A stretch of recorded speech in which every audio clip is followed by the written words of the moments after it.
আপনি যখন ছোটদের ড্রয়িং শেখাবেন তখন সহজ দাগে ড্রয়িং শেখাতে হবে। যেমন আর্ট পেপারের মাঝে এভাবে একটি সোজা দাগ দিতে বলবেন। এরপর দেখুন পাহাড় আঁকতে হবে। এই যে একটি পাহাড় আঁকলাম, এর পাশে আরও একটি পাহাড় আঁকা হলো। এরপর দেখুন এই পাশেই আমরা একটি সূর্য আঁকবো গোল করে। সূর্যটি ডুবে যাচ্ছে।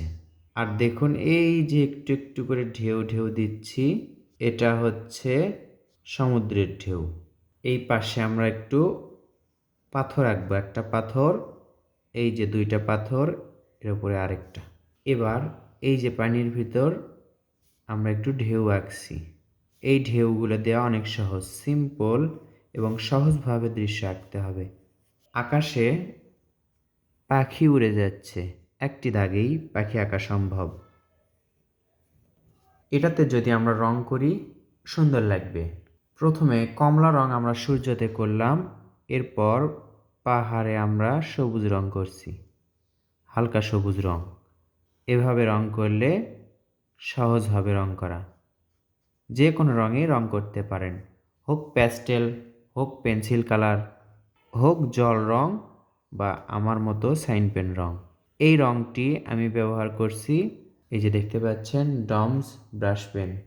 সহজে আঁকলে রং করাও সহজ হবে।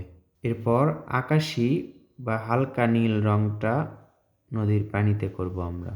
এটা যদি গাঢ় নীল না হয়ে হালকা নীল রং হয় তাহলে আরও সুন্দর দেখাবে। এই যে দেখুন ছাই কালারের রং বা হালকা কালো রঙের মতো আমরা নিচের দিকে করছি, উপর দিকে সাদা রাখছি। এটা হচ্ছে পাথর। পাথরের রং আমরা এভাবে করব, উপর দিকে ফাঁকা রাখবো, নিচের দিকে গাঢ় করে দিব। এবার কাঁচা হলুদ রং নিয়ে এই যে পাড়গুলো আছে পুরোটাতেই আমরা করব। আস্তে আস্তে রংটি করতে হবে, তাহলে অন্য দাগের বা অন্য রঙের মধ্যে মিশে যাওয়ার সম্ভাবনা কম থাকবে। তাড়াহুড়া করলে রং সুন্দর হয় না।